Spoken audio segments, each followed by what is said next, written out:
به نام خدا. سلام دوستان عزیزم، وقتتون بخیر باشه. پادکست صدای سکوت امروز رو با کتابی حقوقی و کیفری شروع. کتاب جرایم علیه امنیت و آسایش عمومی، نویسنده دکتر حسین میر محمد صادقی، استاد دانشگاه شهید بهشتی تهران، که چاپ 22 این کتاب در زمستان 1392 چاپ شده توسط نشر میزان. خب این کتاب در حوزه حقوق جزا در ایران، جرم شناسی، قانون کیفری و حقوق جزای اختصاصی، جرایم علیه امنیت و قوانین و احکام ایران هستش. ابتدای کتاب با یک آیه از قرآن شروع شده: لقد ارسلنا رسلنا بالبینات و انزلنا معهم الکتاب و المیزان لیقوم الناس بالقسط. سوره حدید آیه 24. و بیتی از حافظ: کاغذین جامه به خونابه بشویم که فلک رهنمونیم به پای علم داد نکرد. اما این کتاب تقدیم شده به معلمان آقای میر صادقی و دانشجویانشون در گذشته، حال و آینده. شامل چندین فصل هستش که من ابتدا عناوین فصل ها رو برای شما میخونم و سپس از هر فصل یکی دو تا مطلب رو خواهم خوند. فصل اول: جرایم علیه امنیت کشور، که جرایم علیه امنیت کشورهای مختلف هم توضیح داده: انگلستان، کانادا، امریکا، نیوزلند و آلمان. اما بی‌نظمی، خشونت‌آمیز، شورش و نزاع جمعی در ملأ عام هم جزء جرایم علیه امنیته. محاربه، که در ایران مفهوم محاربه رو توضیح داده، معنی سلاح رو، راهزنی و سرقت مسلحانه رو. و میریم به فصل بعدی که در مورد تبلیغ علیه نظام یا به نفع گروه‌های مخالف نظام هستش. بعد ورود به اماکن ممنوعه، جهت کسب اطلاعات و عکسبرداری، جمع‌آوری اطلاع، جاسوسی به نفع یک دولت بیگانه، جاسوسی رایانه‌ای. بعد تحریک نیروهای رزمنده، تحریک مردم، تهدید به بمبگذاری، سوء قصد به جان مقامات سیاسی و مذهبی داخلی و سیاست خارجی، و توهین به مقدسات، توهین به رهبر قبلی و فعلی، توهین به مقامات سیاست خارجی، تخریب، آتش زدن اموال، اتلاف اسناد دولتی، تخریب جنگل‌ها، درختان و مراتع، تخریب اموال تاریخی، تخریب وسایل و تجهیزات راه آهن، هواپیمایی، اخلالگری در صنایع نفت و تخریب وسایل و تجهیزات نظامی از سوی نظامیان، شکستن مهر و پلم یا دفاتر ثبت و ضبط دولتی یا اسناد موجود در اماکن دولتی، و توافق مشروط، اشاعه اکاذیب. و دیگه جعل و استفاده از سند مجعول را آورده که انواع مختلفی داره، مثل جعل مدرک تحصیلی، جعل در اسناد و نوشته‌های غیر رسمی و رسمی، عکسبرداری از اوراق و مدارک، جعل گواهی پزشکی. و در فصل‌های بعدی جعل رایانه‌ای و الکترونیک رو آورده. جرم جمل در قوانین متفرقه رو آورده. بعد جعل تمر و نقش تمر رو آورده. جعل کالابرق رو آورده.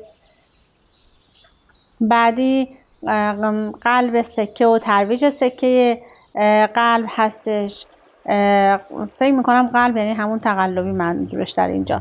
ساختن سکه تقلبی طلا و نقره، مخدوش کردن سکه طلا و نقره. بعدش مجازات جرم ارتشاء در حقوق ایران رو آورده. مجازات جرم رشا یا رشا در حقوق ایران، عنصر مادی در جرائم رشا و ارتشاء، و در نهایت هم ارتشاء در امر نظام وظیفه رو آورده. اخذ مال یا وجه از سوی پزشک برای دادن گواهی خلاف واقع و تسهیل ارتشاء. با من همراه باشید که از هر فصل برای شما مطلبی رو میخونم. ابتدا میریم سراغ امنیت ملی. خب اولین گفتار رو میریم برای انگلستان رو میخونیم. مثلا قانون خیانت در مصوب سال 1351 میلادی در انگلستان این گونه هستش: اعمال زیر را خیانت و مستحق مجازات اعدام محسوب کرده است.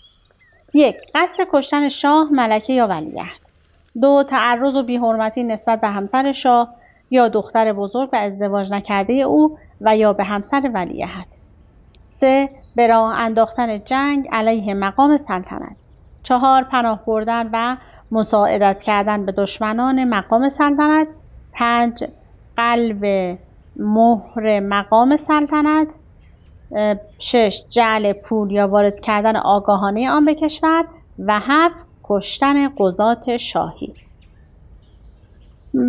گفتار بعدیش برای کانادا هستش. در حقوق کانادا بر اساس بخش‌های 46 الی 48 قانون جزا، خیانت به کشور به دو نوع خیانت و خیانت بزرگ تقسیم بندی شده. خیانت مثل استفاده از قوه قهریه برای سرنگون کردن حکومت کانادا یا هر یک از ایالات آن، ارائه اطلاعات نظامی به کشورهای دیگر و قصد ارتکاب خیانت بزرگ به همراه نشان دادن آن قصد با یک فعل آشکار است. و خیانت بزرگ شامل کشتن یا شروع به کشتن ملکه یا ایراد صدمه جسمانی به قصد کشتن او و نیز مجروح یا محبوس کردن وی، راه انداختن جنگ علیه کانادا یا انجام مقدمات این کار و کمک به دشمن در حال جنگ با کانادا می باشد. گفتار سومش در مورد امریکا هستش. خیانت تنها جرمی است که در قانون اساسی امریکا مورد اشاره قرار گرفته است. قوانین فدرال در امریکا از محدوده جرم خیانت به شکلی که در قانون خیانت انگلستان مصوب سال 51 میلادی قانون ادوارد سوم پیش بینی شده بود کاستند. در قانون مذکور خیانت به دو نوع کوچک و بزرگ تقسیم بندی شده است. خیانت بزرگ شامل اعمالی مثل جنگ افروزی، کمک به دشمن و بسیاری از اعمال دیگر و خیانت کوچک شامل کشتن ارباب توسط مستخدم و شوهر توسط زن میشد. امروزه در حقوق امریکا اعمال نوع دوم تحت عنوان قتل و از میان اعمال دسته اول هم به موجب ماده 3 قانون اساسی فقط دو نوع اول آن، یعنی جنگ افروزی علیه امریکا و کمک به دشمن این کشور، به عنوان خیانت شناخته شدند و واژه خیانت کوچک اکنون کاربرد ندارد. گفتار چهارم نیوزلند هستش. بخش 73 قانون جرایم نیوزلند بدون اینکه بین خیانت و خیانت بزرگ تفکیکی قائل شود کسی را خواهند دانسته است که هرچند نسبت به دولت نیوزلند وظیفه وفاداری بر عهده دارد، در داخل یا خارج از نیوزلند اقدام به یکی از کارهای زیر می کند: 1. کشتن، مجروح کردن یا محبوس کردن ملکه. 2. راه انداختن جنگ علیه نیوزلند. 3. کمک به دشمن یا نیروهای مسلحی که با نیوزلند در حال جنگ یا خصومت هستند. 4. تحریک دیگری جهت اشغال نیوزلند با نیروی انتظامی. 5. استفاده از قوه قهریه جهت سرنگون کردن حکومت نیوزلند. و 6. تبانی با دیگری به قصد سرنگون کردن حکومت نیوزلند می باشد. مجازات انواع خیانت طبق بخش ماده 74 حداکثر 14 سال حبس و در برخی از موارد حتی اعدام پیش بینی شده است. گفتار بعدی مال کشور آلمان هستش. در ماده 80 قانون جزای آلمان برای هر کس که یک جنگ تهاجمی ترتیب دهد که خطر جنگ را برای آلمان ایجاد نماید حبس ابد یا حبس بیش از 10 سال پیش بینی شده است. مطابق ماده A80 تحریک به چنین جنگی به شکل کتبی یا شفاهی از 3 ماه تا 5 سال حبس را در پی خواهد داشت. در ماده 81 برای خیانت بزرگ علیه حکومت مجازات حبس ابد یا در موارد خفیفتر حبس بیش از 10 سال پیش بینی شده است. خیانت بزرگ علیه حکومت عبارت از اقدام به خشونت یا تهدید به توسل به آن برای برهم زدن ثبات کشور یا تغییر نظام حکومتی مذکور در قانون اساسی است.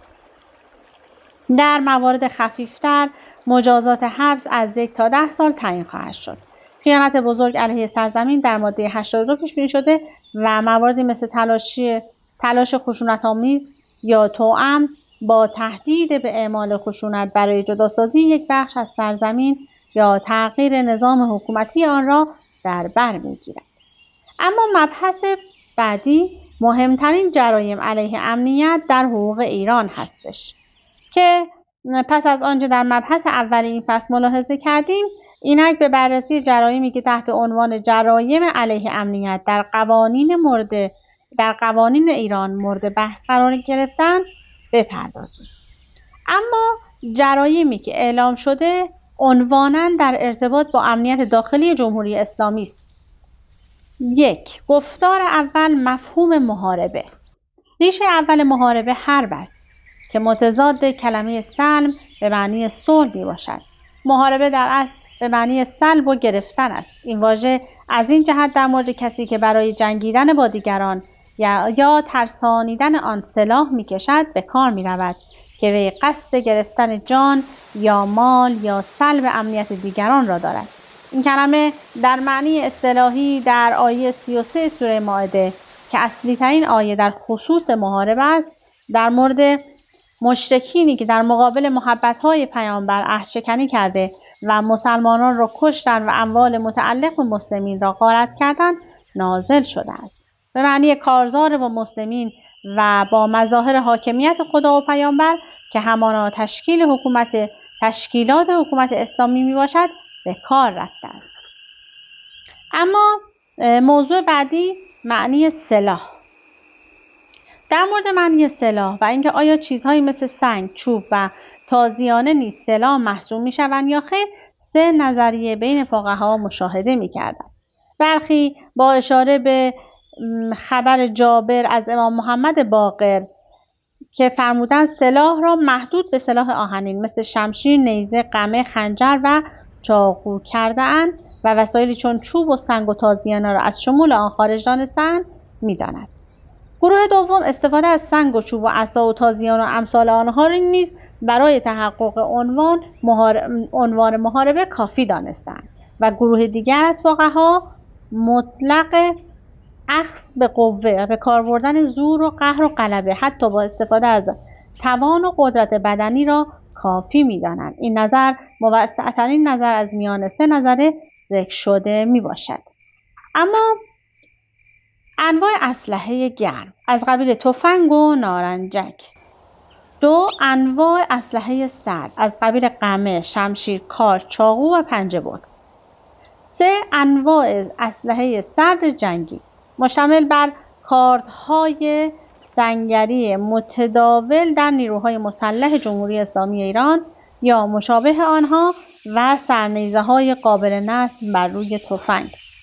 4. انواع اسلحه شکاری شامل تفنگ‌های ساچمه‌زنی، تفنگ‌های مخصوص بیهوش کردن جانداران و تفنگ‌های ویژه شکار حیوانات آبی.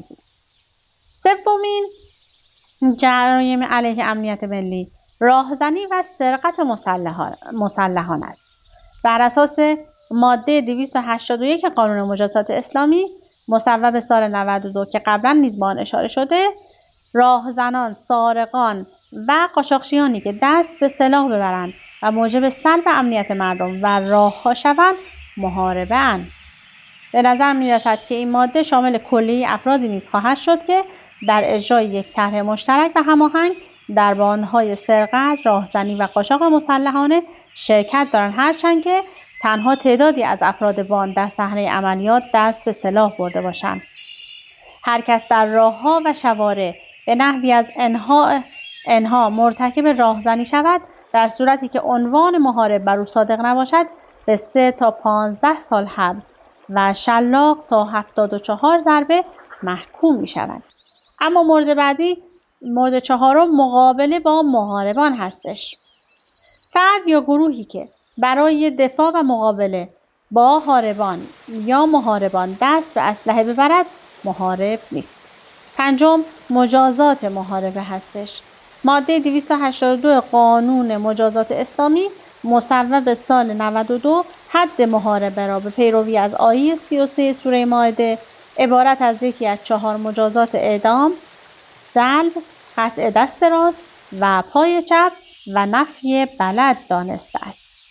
منظور از نفی بلد همان تبعید شناخته شده در حقوق امروز نیست، بلکه از آن سخت‌تر است. زیرا بنابر تصریح ماده 285 قانون مجازات اسلامی در نفی بلد محارب باید تحت مراقبت قرار گیرد و با دیگران معاشرت، مراوده و رفت و آمد نداشته باشد. به علاوه محارب در صورتی که توبه نکند همچنان در تبعید باقی میماند و مدت نفی بلد در هر حال کمتر از 1 سال نیست.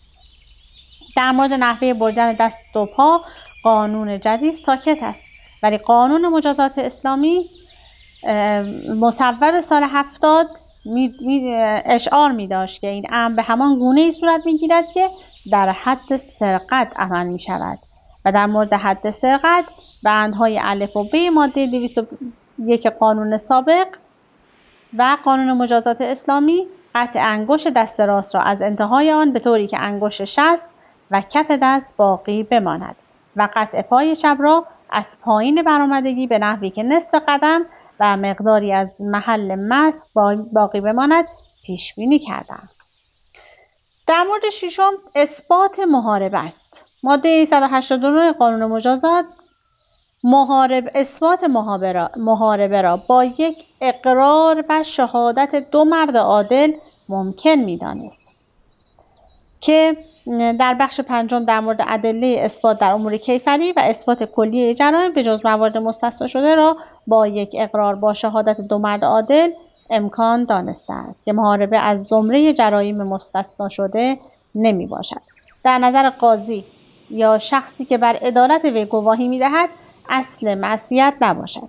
شهادت شخصی که اشتهار به فسق داشته باشد مرتکب گناه کبیره شود یا بر گناه صغیر اصرار داشته باشد تا احراز تغییر در اعمال او و اطمینان از صلاحیت و عدالت وی پذیرفته نمی شود. هفتم توبه محاربه هستش که توضیح خیلی خاصی نداده. بعد میریم برای هشتمی شروع به محاربه و معاونت در آن. اما گفتار بعدی افساد فی الارض هستش که جرایم علیه امنیت ملیه. افساد یا خروج شیء از اعتدال رو بهش میگن افساد فی الارض. در بحث بعدی که گفتار سوم بغی هستش، علیرغم اینکه نگارنده حاضر با تفکیک عنوان افساد فی الارض از محاربه از سوی قانونگذار و ارائه تعریف گسترده‌ای از افساد فی الارض مثل آنچه که در ماده 286 قانون مجازات سال 92 آمده موافق نیست، لکن تفکیک در آن دو عنوان بغی و محاربه از یکدیگر در قانون مذکور قابل توجیه به نظر میرسد. موجه بودن تفکیک این دو عنوان از یکدیگر از آن روز که محاربه یک جرم علیه امنیت ملی و بغی یک جرم علیه حکومت است. اما برخی از نویسندگان بغی را از مصادیق جرم سیاسی در فقه اسلامی دانستند. مثلا محمد حسن مرعشی در کتاب جرم سیاسی در حقوق اسلام میگه که هرچند بغی ماهیتاً جرم سیاسی است، لکن با توجه به استفاده از خشونت و سلاح در آن از زمره مستثنیات جرایم سیاسی، یعنی از مواردی محسوب می شود که حمایت هایی که از مجرمان سیاسی انجام می شود شامل مرتکبان این جرم نمی گردد. در مورد بعدی که برای شما می خونم، تشکیل یا اداره عضویت در دسته یا جمعیت به قصد برهم زدن امنیت کشور هستش که این هم جزء امنیت ملی به حبس از 2 تا 10 سال محکوم میکنه اون آدم و هر کس با هر مرامی دسته جمعیت یا شعبه جمعیتی بیش از 2 نفر در داخل یا خارج از کشور تحت هر اسم یا عنوانی تشکیل دهد یا اداره نماید که هدف آن برهم زدن امنیت کشور باشد، محارب شناخته نشود به حبس از 2 تا 10 سال محکوم می شود اگر محارب نباشه. اما گفتار بعدی تبلیغ علیه نظام یا به نفع گروه‌های مخالف نظام هستش که قانون تعزیرات در این مورد توضیح میده که من برای شما نمیخونم، میرم سرفصل دیگه ای رو از این قانون براتون میخونم. مورد بعدی جاسوسی و جرایم وابسته به آن هستش. یکی از مصادیق بارز و قدیمی جرایم علیه امنیت جرم جاسوسی است که معمولاً یک جرم سازمان یافته و در عین حال فراملی می باشد، زیرا با ارتکاب آن اطلاعات حیاتی یک کشور در زمینه امور نظامی، امنیتی و سیاسی از طریق یک نظام سازمان یافته و با استفاده از منابع انسانی در اختیار کشور یا کشورهای دیگر قرار می‌گیرد. به طور سنتی جاسوسی را هم ردیف خیانت به کشور قرار می‌دهند که اولی از سوی خارجیان و دومی از سوی اتباع یک کشور علیه آن کشور قابل ارتکاب می‌باشد. به تدریج این تفکیک در بسیاری از نظام‌های کیفری دنیا رنگ باخته است. اما جرم جاسوسی هم شامل چندین مورد: یک، مطلع کردن اشخاص فاقد صلاحیت از اسرار مملکت. دو، ورود به اماکن ممنوع جهت کسب اطلاعات و عکسبرداری غیر مجاز. 3، جمع‌آوری اطلاعات. هر کس با هدف برهم زدن امنیت کشور به هر وسیله اطلاعات طبقه بندی شده را با پوشش مسئولین نظام یا مأمورین دولت یا به نحو دیگر جمع‌آوری کند، چنانچه بخواهد آن را در اختیار دیگران قرار دهد و موفق به انجام آن شود، به حبس از 2 تا 10 سال و در غیر این صورت به حبس از 1 تا 5 سال محکوم می شود. مورد بعدی بی‌مبالاتی در حفظ اطلاعات طبقه بندی شده هستش که این هم جزء جرایم جاسوسی هستش. 5، اخفای جاسوسان یا معرفی جاسوس به کشورهای بیگانه است که این هم جزء جرایم جاسوسیه.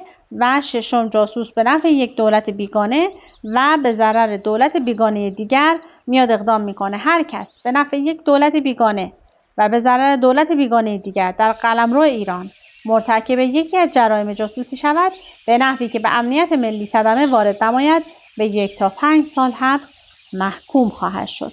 7، جاسوسی رایانه‌ای و جرایم مرتبط با آن هستش که میگه دسترسی غیر مجاز، شنود غیر مجاز.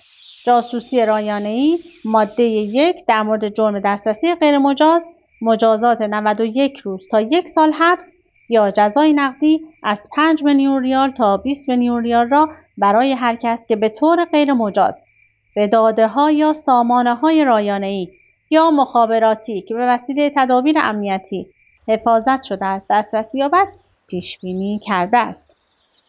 اما گفتار بعدی تحریک هستش. تحریک چه در مورد نظامیان و اعضای نیروهای مسلح و چه در مورد مردم عادی میتونه به عنوان یک جرم علیه امنیت ملی شناخته بشه. اما اولین تحریک نیروهای رزمنده است. دومین تحریک مردمه. و بعدی گفتار 8 تهدید به بمبگذاری وسایل نقلیه است. هر کس به قصد برهم زدن امنیت کشور و تشویش اذهان عمومی تهدید به بمبگذاری هواپیما، کشتی و وسایل نقلیه عمومی نماید یا ادعا نماید که وسایل مزبور بمبگذاری شده است، علاوه بر جبران خسارات وارده به دولت و اشخاص به 6 ماه تا 2 سال حبس محکوم می‌گردد. بعدی همکاری با دول خارجی متخاصم هستش که هر کس یا گروهی با دول خارجی متخصص به هر نفع علیه جمهوری اسلامی ایران همکاری نماید، در صورتی که محارب شناخته نشود به 1 تا 10 سال محکوم می‌گردد.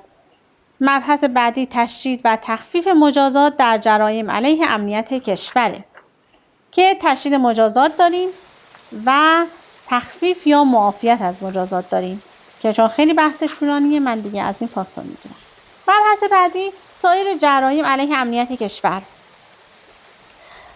گفتار اول خب از این سایر جرایم سوء قصد به جان مقامات سیاسی هستش. بعد میاد این سوء قصد رو تقسیم بندی میکنه. تاریخچه واژه تروریسم و تفکیک آن از ترور، تقسیم بندی تروریسم رو داریم و ارتباط متقابل بین تروریسم و وسایل ارتباط جمعی رو داریم. مشکل ارائه تعریفی از تروریسم و در مبحث بعدی نگاهی به قوانین سایر کشورها و اسناد و مدارک بین‌المللی در مورد تروریسم. دومی سوء قصد به جان مقامات سیاسی یا مذهبی داخلی هستش که این هم جزء اون موارد سوء قصد به جان مقامات سیاسی خارجی داریم که این هم براش جرم معین کرده. برای تحقق شرط عمل متقابل صرف جرم شناخته شدن عمل مشابه در قوانین کشور خارجی کفایت نمی‌کند، بلکه حتی اگر جرم مشابهی در قوانین کشور خارجی پیش بینی شده باشد، ولی با قاطعیت بتوان گفت که در عمل این جرم هرگاه نسبت به مقامات سیاسی ایران ارتکاب یابد هیچگاه مورد تعقیب مقامات قضایی آن کشور واقع نمی‌شود، شرط عمل متقابل محقق نشده است. گفتار بعدی توهین هستش. توهین از زمره جرایم علیه حیثیت و اعتبار معنوی اشخاص میباشد. بدین ترتیب بحث تفصیلی راجع به آن باید در کتب راجع به جرایم علیه اشخاص انجام شود. اما توهین از لحاظ لغت از ریشه وهم گرفته شده و به معنی سست گردانیدن است و در اصطلاح عبارت از هر رفتاری است که بتواند به نحوی از انها موجب وهن حیثیت طرف مقابل در نظر افراد متعارف و معمولی جامعه گردد. البته بدیهی است که رفتار مورد اشاره علاوه بر گفتار میتواند به شکل فعل، کتابت، نوشتار و حتی اشاره نیز باشد. مثلا برخی از اشارات انگشت دست در فرهنگ ما و فرهنگ برخی از کشورهای دیگر وهن‌آور و نوعی ناسزا تلقی می شود. خب، صرف خشونت در گفتار هرچند که ممکن است با توجه به شخصیت طرف و ارتباط وی با گوینده کاری بی‌ادبانه تلقی گردد، توهین محسوب نمی شود. دوم اینکه مخاطب توهین باید شخص دیگری غیر از خود توهین کننده باشد. پس توهین به خود جرم نیست مگر اینکه در واقع توهین به دیگری باشد. مثل اینکه کسی بگوید من پدر فلان، با اینکه به دلیل مشتمل بودن بر استعمال الفاظ قبیحه در ملأ عام عملی مخالف نظم عمومی و اخلاق حسنه تلقی و از آن حیث وصف مجرمانه برای آن پیش بینی شده است. اما مورد بعدی، این موارد توهین هنوز خیلی زیاد هستش. برای اینکه من بتونم بخش بیشتری از کتاب رو برای شما بخونم فاکتور میگیرم و میرم سراغ بحث بعدی. توهین به رهبری قبلی و فعلی داریم که خب این هم قانون جزاش مشخصه. هرگاه در نشریه‌ای به رهبر یا شورای رهبری جمهوری اسلامی و یا مراجع مسلم تقلید اهانت شود، پروانه آن نشریه لغو و مدیر مسئول و نویسنده مطلب به محاکم صالحه معرفی و مجازات خواهند شد. دومی مورد توهین به سایر مقامات دولتی ایران هستش. هر کس با توجه به سمت به یکی از رؤسای سه قوه یا معاونان رئیس جمهور یا وزرا یا یکی از نمایندگان مجلس شورای اسلامی یا نمایندگان مجلس خبرگان یا اعضای شورای نگهبان یا قضات یا اعضای دیوان محاسبات یا کارکنان وزارتخانه‌ها و مؤسسات و شرکت‌های دولتی و شهرداری‌ها در حال انجام وظیفه یا به سبب آن توهین نماید، به 3 تا 6 ماه حبس و یا 74 ضرب شلاق و یا 50,000 تا 1,000,000 ریال جزای نقدی محکوم می شود. اما مورد بعدی که میخونم براتون توهین به مقامات سیاسی خارجی هستش. هر کس علنا نسبت به رئیس کشور خارجی یا نماینده سیاسی آن که در قلمرو خاک ایران وارد شده توهین نماید، به 1 تا 3 ماه حبس محکوم می شود، مشروط به اینکه در آن کشور نیز در مورد مذکور نسبت به ایران معامله متقابل بشود. موضوع بعدی تخریب هستش. جرم تخریب به دلیل ایراد خسارت مالی به دیگران از زمره جرایم علیه اموال و مالکیت محسوب می شود و باید در جرایم بر ضد مصالح عمومی کشور بررسی شود. از لحاظ لغوی واژه تخریب مصدر متعدی با به تفعیل از ریشه خیر به معنی خراب کردن، ویران نمودن و نابود کردن است. یکی از مصادیق بارز این جرم که معمولاً در نظام‌های حقوقی مختلف به طور خاص به آن پرداخته می شود، تحریق یا احراق به معنی سوزاندن است که غالباً ترس و وحشت و نیز خسارات بالفعل و بالقوه بیشتری نسبت به سایر انواع تخریب ایجاد می کند و به همین دلیل مجازات بیشتری را نیز در پی دارد. اما برای موضوع بعدی میریم سراغ آتش زدن اموال به قصد مقابله با حکومت اسلامی که این هم جزء تخریب هر کس که عمدن عمارت یا بنا یا کشتی یا هواپیما یا کارخانه یا انبار رو به طور کلی هر محل مسکونی یا معد برای سکنا یا جنگل یا خرمن یا هر نوع محصول زراعی یا اشجار یا مزارع یا باغ‌های متعلق به دیگری را آتش بزند مجازات حبس از 2 تا 5 سال را دارد. مورد بعدی شکار یا صید حیوانات وحشی حفاظت شده یا ممنوع الصید هستش که به حبس از 90 تا 6 ماه 90 روز تا 6 ماه یا جزای نقدی از 1 میلیون تا 500,000 ریال تا 3 میلیون ریال محکوم میشه. بعدی اتلاف اسناد دولتی، نهیب و غارت، تخریب جنگل ها، درختان و مراتع هستش که جزء جرم های تخریبه. خرابکاری در وسایل و تأسیسات مورد استفاده عمومی به منظور اخلال در نظم و امنیت عمومی. اقدامات علیه بهداشت عمومی، تخریب اموال تاریخی فرهنگی که جزء موارد تخریب به حساب می اومد. تخریب وسایل و تجهیزات راه آهن، اخلالگری در صنایع، اخلالگری در صنایع نفت، تخریب وسایل و تجهیزات نظامی از سوی نظامیان، تخریب در زندان توسط زندانی، شکستن مهر و پلم یا دفاتر ثبت و ضبط دولتی یا اسناد موجود در اماکن دولتی، تخریب اسناد مربوط به امام خمینی، تخریب رایانه‌ای. اما گفتار چهارم تبانی هستش برای ارتکاب جرایم علیه امنیت که اومده اول تبانی رو توضیح داده. اصل کلی که جرم تبانی بر آن مبتنی است این است که تشریک مساعی چند نفر برای عملی کردن یک قصد و هدف زیانبار آنچنان نیروی جدید و اضافی برای تحقق صدمه به وجود می آورد که انجام اقدامات کیفری را ایجاب می نماید. هرچند که برای انجام این اقدامات در مواردی که تنها یک نفر همین کارها را طرح و یا حتی شروع به انجام آنها کرده باشد ضرورتی احساس نمی شود که عناصر متشکل جرم تبانی رو داریم توضیح داده و دیگه وقت به من اجازه نمیده بیش از این برای شما بخونم، ولی لازمه که همه ما از حقوق مندرج در کشور و حقوق شخصی و شهروندی اطلاع داشته باشیم. من سعی میکنم که چندین کتاب در مورد مسائل حقوقی رو برای شما بخونم و در اینجا بزنم. از اینکه با من همراه بودید سپاسگزارم. تا وایس بعدی، خدا نگهدارتون.